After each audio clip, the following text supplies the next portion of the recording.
अवधूत चिंतना श्री गुरुदेव दत्त स्वामी महाराज की जय. छत्रपती शिवाजी महाराज की जय. श्री स्वामी समर्थ. आज मी आपल्याला गुरुचरित्राचं उद्यापन आपण मठामध्ये पारायण करत असणार, केंद्रामध्ये पारायण करत असणार, घरी पारायण करत असणार. तर गुरुचरित्राचं उद्यापन आपण कसं करावं, पोथीमध्ये जसं वर्णन आहे तसं गुरुचरित्र पारायणाचं उद्यापन कसं करायचं याच्याबद्दल मी आज पूर्ण माहिती सांगणार आहे. चॅनलवर पहिल्यांदा आला असेल तर अवश्य सबस्क्राईब करा, म्हणजे येणारा नवीन व्हिडिओ श्री स्वामी समर्थ महाराजांचे गुरुचरित्राची आणि नवनाथ पारायणाबद्दल माहिती भेटेल. काय होतं, आपण गुरुचरित्र पारायण करतो मठामध्ये, केंद्रामध्ये, औदुंबराच्या झाडाखाली आणि घरी. मग त्याचं उद्यापन कसं करायचं हा खूप मोठा प्रश्न असतो आणि काही जण उद्यापन करताना काही चुका करतात. उद्यापन आपण पोथीमध्ये जसं दिलं तसं साध्या आणि सोप्या पद्धतीने उद्यापन करायचं आहे. सगळ्यात महत्त्वाचं, खूप जण म्हणणार दादा आम्ही मठामध्ये पारायण करतोय, केंद्रामध्ये पारायण करतोय किंवा औदुंबराच्या झाडाखाली करतोय, मग आम्ही कसं करायचं. अजून एक मोठा प्रश्न आहे की गुरुचरित्राचं पारायणाचं उद्यापन 7व्या दिवशी करायचं का 8व्या दिवशी करायचं. तर सगळ्यामध्ये दोन गोष्टी सगळ्यांनी लक्षात ठेवा. जेव्हा दत्त जयंती असते किंवा दत्त जन्मोत्सव असतो, डिसेंबरमध्ये जेव्हा सप्ताह असतो, तेव्हा आपण गुरुचरित्राचं उद्यापन आहे ते 8व्या दिवशी करतो, कारण की दत्त जन्मोत्सवाचा उपवास असतो 7व्या दिवशी. आणि जेव्हा स्वामी पुण्यतिथी असेल मार्चमध्ये, एप्रिलमध्ये, तेव्हा आपण 7व्या दिवशीच गुरुचरित्र पारायणाचं उद्यापन करतो. आणि असं आपण 12 महिने कधीही गुरुचरित्र पारायण जरी कधीही केलं त्याचं उद्यापन 7व्या दिवशीच करायचं. 7व्या दिवशी उद्यापन करायचं. मग तुम्ही मठामध्ये, केंद्रामध्ये बसलेले असणार, मग ती जी पोथी आहे 7व्या दिवशी तिथं आरती होईल, तिथं तुम्हाला शिऱ्याचा प्रसाद दिला जाईल. तो प्रसाद असेल, शिऱ्याचा प्रसाद असेल तो घरी आणावा, पोथी घरी आणावी. आणि घरी पोथी आणल्यानंतर आपण आपल्या घरी, कारण तिथं प्रसाद दिल्यानंतर, शिऱ्याचा प्रसाद दिल्यानंतर डायरेक्ट आपल्या घरी यायचं. खूप जण मग तिथं पंक्ती असेल, भोजनावळी असेल, तिथं जेवण करायचं का नाही, कारण की आपल्या पोथीला नैवेद्य दाखवायचं आहे. आपल्या घरी देवघराला जे आपले देव आहे त्यांना पण नैवेद्य दाखवायचं आहे, हे लक्षात ठेवा. म्हणून आपण पारायण करतो, पण त्याचं उद्यापन करणं पण खूप महत्वाचं आहे. सुरू करणं खूप सोपं आहे, पण त्याचं उद्यापन करणं महत्वाचं आहे. मग तुम्ही तिथं जेवण केलं तर मग पोथीला नैवेद्य दाखवला नाही जाणार. मग तुम्ही म्हणणार सार्वजनिक नैवेद्य दाखवतो. सार्वजनिक नैवेद्य जरी दाखवला, पण आपल्या घरी आपल्या पोथीला आपण नैवेद्य दाखवला पाहिजे. कसं करायचं मी व्हिडिओमध्ये स्क्रीनवर दाखवेल मी आपल्याला. सगळ्यात महत्वाचं म्हणजे 15 तारखेला आपल्याला उद्यापन करायचं आहे. पोथीमध्ये काय वर्णन आहे त्याप्रमाणेच करायचं आहे. आपल्याला वरण, भात, भाजी, पोळी, घेवड्याची भाजी, ह्या कढी असेल, खीर असेल, पुरण असेल, खडी साखर असेल, खारे शेंगदाणे असेल, ह्या सगळ्या गोष्टी आपण महाराजांना नैवेद्य दाखवायच्या आपल्या घरच्या घरी. पोथीमध्ये असं वर्णन आहे की आपल्या 7 दिवस आपलं पारायण झाल्यानंतर 7व्या दिवशी ब्राह्मण भोजन करायचं. ब्राह्मण असेल, सवाष्ण असेल, त्यांना घरी बोलवावं, त्यांना भोजन करावं. आणि अशा पद्धतीने आपलं उद्यापन आहे, आरती करायची, नैवेद्य आरती करायची. अशा पद्धतीने आपलं नैवेद्य म्हणजे उद्यापन आहे ते पूर्ण होईल. याच्यामध्ये आपण जे वरण, भात, भाजी, पोळी करणार आहोत, पुरण असेल, त्याच्यामध्ये कांदा लसूण टाकायचा नाही, कारण की 7 दिवस आपले होत नाही. त्या दिवशी होतं ना 7 दिवस. म्हणून आपण जे ब्रह्मचर्याचं पालन करणार आहोत 7 दिवस, आपण 7 दिवस भूमिशयन करणार आहोत. मग अशा वेळेस आपण लक्षात ठेवायचं. तुम्ही म्हणणार आम्ही मठामध्ये, मंदिरामध्ये दान देतो किंवा इथं करतो, असं नाही चालत. आपल्याला घरी प्रॉपर नैवेद्य करायचं. छोटा जरी केला तरी चालतो, वरण, भात, भाजी, पोळी केली तरी चालते. नैवेद्य आरती करावी. ब्राह्मणाला शिदा, दक्षिणा, वस्त्र द्यावं. काय द्यायचं शिदामध्ये? जर ब्राह्मण तुमच्या घरी जेवायला आला ते अति उत्तम, पण नाही आला तर ब्राह्मणाला शिदा, दक्षिणा, वस्त्र द्यावे. शिदा म्हणजे काय? सप्तधान्य द्यायचे. 2 लोक जेवतील याप्रमाणे शिदा द्यावा. नाही तर आपण थोडं देतो, तसं नाही करायचं. 2 लोक जेवतील त्याप्रमाणे शिदा असेल, दक्षिणा असेल, वस्त्र असेल ते ब्राह्मणाला द्यावं. आणि त्या दिवशी 15 तारखेला महाराजांना विनंती करायची की महाराज तुम्ही आमच्या घरी जेवण करायला या. जसं दिवाळीच्या सणाला महाराज 8 जणांच्या घरी गेले आणि 9व्या वेळेस महाराज गाणगापूरमध्ये होते, तसं महाराजांना विनंती करायची की महाराज तुम्ही आमच्या घरी जेवण करायला या.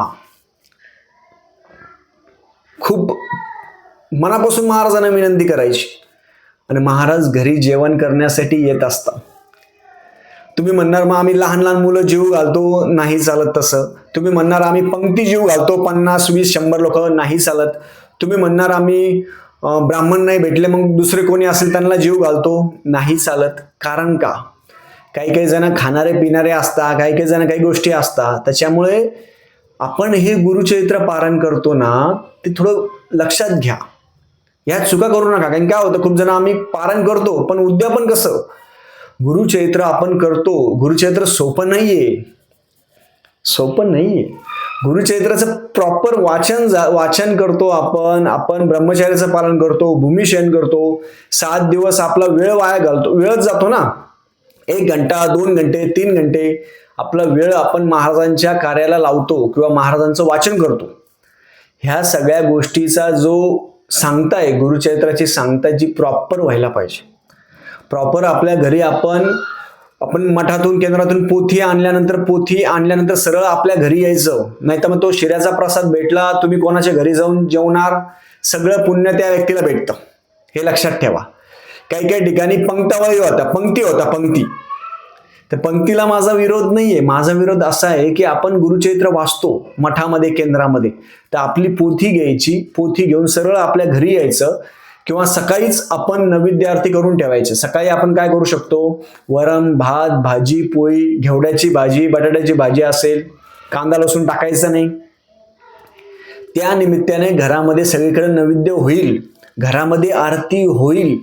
आणि जे घरी पारायण करताय त्यांनी प्रॉपर काय करायचं, वरण, भात, भाजी, पोळी असेल, पुरण असेल, हे सगळं करायचं आणि महाराजांना नैवेद्य दाखवायचा. जर तुम्हाला ब्राह्मण नाही भेटला तर मी माझा नंबर देईल, त्याच्यावर तुम्ही तुमच्या इच्छेनुसार जे दक्षिणा असेल, दान असेल ते तुम्ही पाठवू शकता, काही प्रॉब्लेम नाही. संकल्प करून पाठवायचा आहे, आरती झाल्यानंतर संकल्प करायचा आणि नंतर दान आहे, दक्षिणा असेल, ऑनलाईन तुम्ही दक्षिणा पाठवू शकता. जे छत्रपती संभाजीनगरमध्ये राहत असणार तर तुम्ही शिदा असेल, दक्षिणा असेल, शिदामध्ये सप्तधान्य 1.25 किलो असेल, शिदा असेल, दक्षिणा असेल, वस्त्र असेल, तर तुम्ही संभाजीनगरमध्ये राहत असाल तर तुम्ही घरी येऊन तुम्ही देऊ शकता, काही प्रॉब्लेम नाही. हे प्रॉपर आपण करायला पाहिजे. किंवा आपल्या जवळच्या ब्राह्मणाला जरी दिलं तर चालतं, काही प्रॉब्लेम नाही, हरकत नाही. काही कोणालाही जवळच्या ब्राह्मणाला जरी दिलं तर चालतं, काही हरकत नाही. अशा पद्धतीने प्रत्येकाने गुरुचरित्राचं उद्यापन करायला पाहिजे. ते पण 15 तारखेला करावं, लक्षात ठेवा. आणि तुम्ही जी दक्षिणा, दान जे काही पाठवता ते आपण मला सापडलेले जे महादेव आहेत त्यांच्यासाठी आपण वापरतो. आणि गाणगापूरमध्ये तिथं गेल्यानंतर आपण अन्नदानासाठी ह्या गोष्टी आपण वापरतो. म्हणजे सगळं क्लिअर. म्हणून प्रत्येकाला विनंती आहे, आपण गुरुचरित्राचं उद्यापन आहे ते 15 तारखेलाच करावं. त्या दिवशी स्वामी पुण्यतिथी आहे. महाराजांना बेसनाचे लाडू खूप आवडतात, बेसनाचे लाडू करावे, खारे शेंगदाणे आणावे, खारे शेंगदाणे असेल, बेसनाचे लाडू, खडी साखर. आणि जे ताट असेल 2 ताट आपण करायचं. आपल्या देवघरामध्ये 1 ताट आणि 1 ताट आपल्या पोथीसमोर करायचं. तुम्ही म्हणणार दादा आम्ही मठामध्ये, केंद्रामध्ये वाचलं तर मग आम्ही पूजा मांडणी केली नाही. आपली पोथी आणायची. तुम्हाला त्या दिवशी पोथी भेटली तर ठीक, त्या दिवशी नाही भेटली, दुसऱ्या दिवशी तरी पोथी आणावी. घरी आणल्यानंतर पोथी पाटावर ठेवायची. पोथीला नैवेद्य दाखवल्याशिवाय पोथी तशी ठेवायची नाही, हे लक्षात ठेवा, हे लक्षात ठेवा. मी पण जेव्हा मठामध्ये, केंद्रामध्ये पारायण करायचो, 2011ची गोष्ट आहे. केंद्रामध्ये मी जेव्हा पारायण करायचो तर मला त्या काही गोष्टी पटत नव्हत्या पटत. काही जण काय करायचे, तिथं जेवण करून घ्यायचे, झालं, महाराज उपाशी, तसंच करून घ्यायचे. पण ते काय होतं, आपली केलेली सेवा सगळी जाती ना. म्हणून मी काय करायचो, तिथं केंद्रामध्ये जरी पारायण करायला मी बसलो तर आपापलं हे पोथी घ्यायची, आपली पोथी घेऊन घरी यायचं. घरी आल्यानंतर नैवेद्य आरती माझी आई करायची, वरण, भात, भाजी, पोळी, सगळ्या गोष्टी करायच्या. एक सवाष्ण ब्राह्मण आम्ही जेवायला सांगायचो. त्यांना वस्त्र असेल, दक्षिणा असेल, पोथीला नैवेद्य दाखवायचा आणि ते केल्यानंतर आपलं पारायण आहे ते पूर्ण होतं. प्रॉपर सगळ्या गोष्टी व्यवस्थित करायच्या. नाही तर काही काही ठिकाणी काय होतं, आता खूप जण मला सांगतात जसं की त्यांच्या ठिकाणी भंडारा आहे, मग भंडारामध्ये जेवण केलं चालेल का? नाही चालत. आपल्याला शिऱ्याचा प्रसाद भेटेल ना, तो प्रसाद घ्या, तो प्रसाद घेऊन सरळ घरी यायचं. तो प्रसाद तिथं पण नाही खायचा, तो प्रसाद घेऊन सरळ घरी या. घरी आल्यानंतर पोथी घेऊन या. पोथी घेऊन आल्यानंतर घरी नैवेद्य आरती करायचं. आपापल्या घरी नैवेद्य आरती करायचं. खूप जण म्हणणार दादा तिथं सामूहिक होतं. सामूहिक होतं, पण ती काही काही जणांच्या पोत्या ठेवतात, सगळ्या पोत्या नाही ठेवत. म्हणून आपण आपली पोथी घेऊन यायचं. आपण जसं आपल्या घरी जेवण करतो रोज, सामूहिक जेवण करतो का आपण? नाही. 7 दिवसामध्ये आपण ब्रह्मचर्याचं पालन केलेलं असतं. 7 दिवसामध्ये आपण भूमिशयन करतो, म्हणजे गादीवर झोपत नाही. 7 दिवस आपण पूर्ण गुरुचरित्र वाचतो, तर तसं फळ पण आपल्याला भेटलं पाहिजे, हे लक्षात ठेवा. आता या 7 दिवसामध्ये कोणी स्वामीचरित्र वाचत असेल, संक्षिप्त गुरुचरित्र वाचत असेल, तुम्ही पण असंच उद्यापन करायचं. ब्राह्मणाला शिदा, दक्षिणा, वस्त्र द्यावं, नैवेद्य आरती करायचं आणि नैवेद्य आरती करून आपण आपलं उद्यापन आहे ते पूर्ण करावं. कारण की उद्यापन करायला खूप महत्व आहे आणि उद्यापन करणं खूप मोठी गोष्ट नाहीये.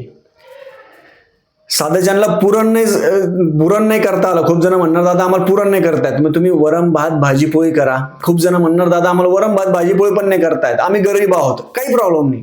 तुम्ही साधी पोळी चपाती करा, बटाट्याची भाजी किंवा कोणतीही भाजी करा, त्यात कांदा लसूण टाकू नका आणि महाराजांच्या समोर ठेवा. महाराजांना भाजी भाकरी ही पण खूप महत्वाची.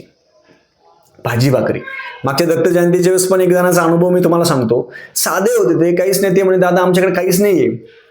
मी म्हटलं महाराज सगळं देतात. त्यांनी साधी बाजरीची भाकरी असेल, परत बटाट्याची भाजी असेल, हे साधं कढी असेल, ह्याप्रमाणे दही असेल, ह्याप्रमाणे ठेवून दूध असेल, ते ठेवून महाराजांना नैवेद्य दाखवला. तोच नैवेद्य महत्वाचा महाराजांना.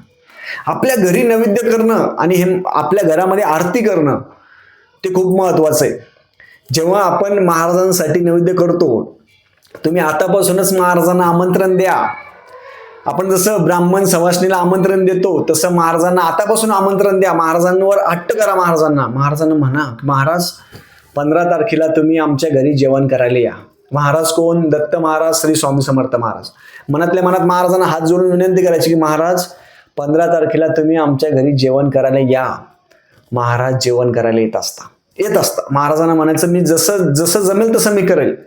घेवडा आहे कुठं पण कोणत्या पण याच्यामध्ये भेटून जाईल आपल्याला. पूर्णाची पोळी महाराजांसाठी करायची. आणि जेव्हा आपण नैवेद्य करतो 15 तारखेला काही जण सकाळी वाचणार आहे, काही जण सकाळी जाऊनच वाचन करून घ्यायचं, काही प्रॉब्लेम नाही. 15 तारखेला तुम्ही दुपारी 2 वाजेपर्यंत उद्यापन करू शकता, काही हरकत नाही. खूप जण म्हणणार दादा आम्हाला केंद्रामध्ये थांबावं लागतं, मठामध्ये थांबावं लागतं, काही हरकत नाही. तुम्ही 15 तारखेला दिवसभर उद्यापन करू शकता, काही हरकत नाही. खूप जण म्हणणार दादा आम्हाला संध्याकाळच्या वेळेस सगळेजण येत असतात घरचे, तर तुम्ही 15 तारखेला रात्री 12 वाजेपर्यंत उद्यापन करू शकता, काही हरकत नाही. काहीच हरकत नाही, कशामध्येच प्रॉब्लेम नाही. महाराजांना जीव घालायचं ना, काळजी करायची नाही. तुम्हाला सकाळी जमलं सकाळी उद्यापन करा, नाही जमलं पोथी घरी आणा. संध्याकाळच्या वेळेस वरण भात भाजी पोळी पुरण, आमटी असेल आमटी करावी, कढी असेल कढी करावी. हा सगळं ताट भरून महाराजांना विनंती करायची आणि स्वयंपाक करताना नामस्मरण करायचं. स्वयंपाक करताना नामस्मरण करायचं आणि महाराजांना म्हणायचं की महाराज तुम्ही आमच्या घरी जेवण करायला या. महाराज येत असता, हे लक्षात ठेवा. महाराज येत असता. खूप जण म्हणताय मग आम्ही लहान लहान मुलं जीव घालू का? अशा काहीच गोष्टी आवश्यकता नाहीये, हे लक्षात घ्या. काही आवश्यकता नाहीये. तुम्ही म्हणणार मग ब्राह्मण नाही भेटलं दुसऱ्यांना जीव घालू का? नाही. काही जण नॉनव्हेज खाता, दारू पिता, अशांना आपण ब्रह्मचर्याचं पालन करून आपण 7 दिवस पूर्ण नियम पाळून केल्यानंतर हे नियम जे काही गोष्टी आहेत ते दुसऱ्यानं जर दिलं त्याचे दोष आपल्याला लागतात. म्हणून सरळ पोथीमध्ये एकच वर्णन दिले. आपण पोथी एकदा वाचा. मी जे सांगतोय ते त्याच्यावर विश्वास ठेवू नका, पण मी जे पोथीमध्ये सांगितलं ते वाचा. ब्राह्मण सवाष्णी भोजन करणं, ब्राह्मण सवाष्णी नाही भेटले तर ब्राह्मणाला शिदा दक्षिणा वस्त्र द्या आणि नैवेद्य आरती आपण आपल्या घरी करावी. 15 तारखेला तुम्ही सकाळपासून करू शकता तर रात्री 12 पर्यंत करू शकता, काही हरकत नाही.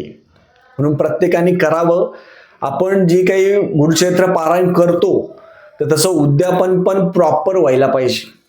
आणि अशा पद्धतीने उद्यापन केलं तर आपल्याला तसं फळ आहे ते प्रॉपर भेटतं. 15 तारखेला सगळ्यांनी उद्यापन करावं. स्वामी चैत्र असेल, संक्षिप्त गुरुचैत्र असेल, गुरुचैत्र असेल, किंवा त्या दिवशी स्वामी पुण्यतिथी आहे, तर खूप जण म्हणणार दादा आम्ही गुरुचैत्र पारायण नाही केलं, आम्ही काहीच नाही केलं, तर आम्हाला तरी पण उद्यापन करायचं आहे. तर स्वामी पुण्यतिथीच्या दिवशी तुम्ही पण वरण भात, भाजी पोळी, पुरण आहे हे महाराजांना खूप आवडतं, पुरणाचे दिवे असेल त्याची पण आरती करावी. आणि अशा पद्धतीने आपण उद्यापन आहे ते सगळ्यांनी करू शकता, काहीही हरकत नाही. झालेली सेवा मी महाराजांचरणी रुजू करतो. श्री स्वामी समर्थ.